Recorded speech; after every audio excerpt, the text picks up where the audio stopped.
So, one question a lot of people speculate and wonder about is, will Ring of Honor sell its library?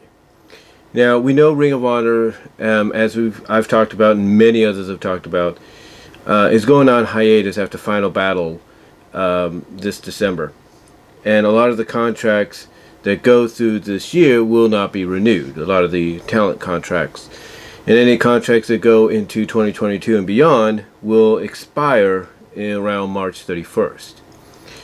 And as I said in the previous video, it sounds like Ring of Honor, and many people have reported this, is going to go back to its roots of being an indie fed, or in this case a super indie fed, where in my opinion the best solution for them to do is to have the champions that they have, if they get signed to other promotions, basically respect the obligations to Ring of Honor, drop the belt, and then go full time with the promotion that they've signed with. That's the best solution in my opinion, especially if you want to, keep certain talent around until they get signed, if you know what I mean. But the other primary question a lot of people have is, the tape library. The library in general, the digital, streaming tape library, whatever you want to call it. What's going to happen with it? What is the next step for it?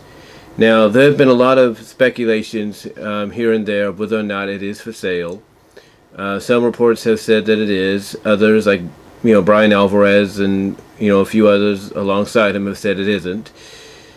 But I've got a feeling that if Sinclair Broadcasting and mostly those involved want to take Ring of Honor back to its roots in a way, make it a super indie fed as being talked about and speculated, as well as reimagine it and take it in making a more fan focused product, basically a new directive for it in 2022, then why would you want to hold on to anything that reminds fans of the old Ring of Honor? Why not sell the library to those that could benefit from it more when it comes to the talents they have?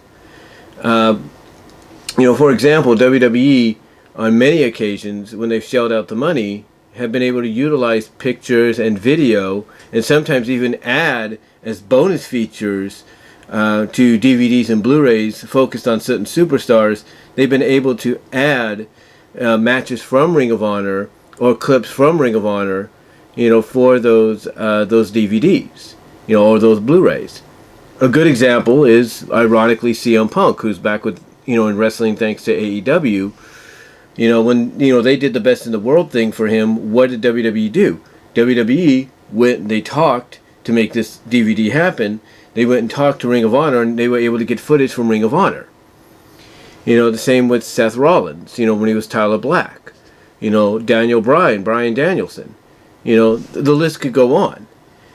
So, the way I look at it, if I'm, Sinclair Broadcasting, and I'm Joe Coffin, I want to make back the money I potentially lost, not just because of the pandemic, but because of the appeal of the product, wavered in the eyes of the fans, and basically the fact that I didn't do justice by it, by booking it correctly, maybe reconstructing contracts to go from being full-time to part-time, stuff like that.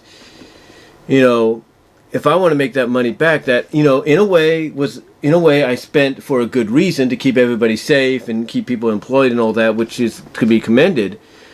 But if I want to make that money back that I've lost, then in my opinion, the best thing to do is to sell the rights to the library, not just to one person, but to the promotions that could utilize it the most.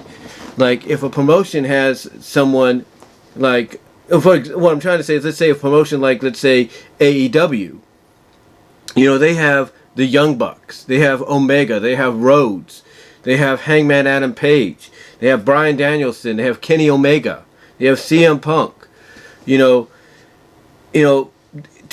can't tell me that AEW wouldn't be able to benefit from any of that footage that they could buy off of, Ring of Honor for future packages, or, even future DVD sets that talk about the history and the career of, said talent, that they want to focus on, or even build up on a feud or a potential rivalry.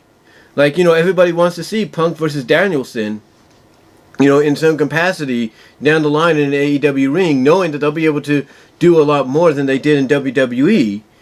So what's stopping you from, not you, but what's stopping Ring of Honor from not selling them footage of Punk and Danielson in their time in Ring of Honor, to AEW? What's stopping them from doing so that AEW can build upon the history of those two when inevitably they face each other in the ring? Who's to say they can't do that? What about Eddie Kingston? Eddie Kingston's had time in Ring of Honor.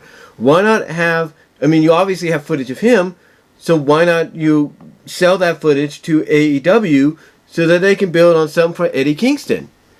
And the list can go on. I'm sure they got footage of Jon Moxley, showing up in Ring of Honor once in a while.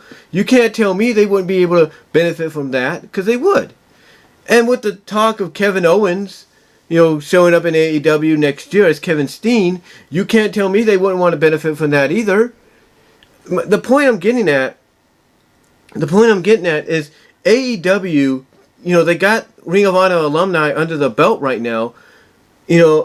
I'd be foolish if I'm Tony Khan not to, ask around and see if Ring of Honor will be willing to sell me, all these parts of the digital library, the tape library, if you will, so I could use it to focus more and tell the story more about the talents I have that used to work for them. And the same with WWE. WWE's already done this, and they could do it more so. Think about it. They got, what do they got? Damien Priest, formerly Punishment Martinez. They got, who else? I think he made an appearance there once or twice. Karrion Kross. Who else? Seth Rollins, of course, Tyler Black. Who else do they have? Who else do they have there? Kyle O'Reilly. Roderick Strong. There is and who else? I'm sure some of the ladies, Mia Yim, Keith Lee, they've all gone through Ring of Honor at one point. The thing I'm getting at is WWE could really benefit from putting, video packages together to introduce the folks to these people more so, get to learn them a little bit more, better than they did before, if they had, ownership of the tape library or the digital library that focused on those talents. The same with, AEW. Heck, the same with Impact. Impact has got some Ring of Honor alumni in there. Why not focus on bringing, some of that to them so people in the Impact fan base can get to know who these characters are better than what they are already. The NWA could use it too if they have some people there. The point I'm trying to get at here, and trying to sound less confusing and ramble-ish as well, the thing I'm trying to get at is, to me, Ring of Honor, Joe Koff, and Sinclair Broadcasting can make back the money that they lost thanks to the pandemic, but they lost in a way that's very commendable because they kept everybody employed. But they can make that money back by selling bits and pieces of the ROH tape library, digital library, to the WWE, to AEW, Impact, NWA, New Japan, AAA, MLW, PWG. You could do that, and and by doing so, if you're Ring of Honor, you're Sinclair Broadcasting, you make the money back that you lost. Maybe not as much as you lost, but a decent amount, in my opinion, you'd be making back if you do this. Because you can't tell me that, like I said, that a lot of the talents that are with WWE, AEW, Impact, and all these other places I named, you can't tell me that those companies wouldn't benefit and enjoy, the opportunity to have that footage on hand when they would talk about these people. Again, like I was saying, you can't tell me they wouldn't benefit from having that footage on hand, if they want to talk about somebody, or they want to do video packages or future physical media stuff and all that. Or if they want to do these Broken Skull sessions with Stone Cold, or these future documentaries, and all that. Like, what was it? What did WWE do? The Icons thing, which is the equivalent of Dark Side of the Ring. You can't tell me they wouldn't benefit from that. They would. And again, like I said, the money that Ring of Honor, Sinclair Broadcasting, and all of them would make back, maybe not as much as they lost, but it still would be a decent amount to keep them going and help them with the reimagining of the Ring of Honor product. And to me, it's a win-win for everybody involved. So as far as the video library goes, I look at it this way. You got all these different companies, promotions that have alumni of your company, as a part of them, and somewhat a major part of them. To me, you sell off, or you offer to sell each of them portions of the library that they can utilize, and you'll make your money back. Maybe, like I said, not as much as you lost, but a decent amount to keep you going from here on in, especially if you want to, relaunch Ring of Honor in the reimagined style that you're, planning to do on WrestleMania weekend for Supercard of Honor. That's just my opinion. But what do you guys think? What are your thoughts on Ring of Honor basically potentially selling the tape library, the video library, to those that I just mentioned, instead of just one group in one company entirely? What are your thoughts of them splitting it, all around, and allowing certain companies that have the alumni as mainstays right now to benefit from having that video archival footage on hand whenever they need it?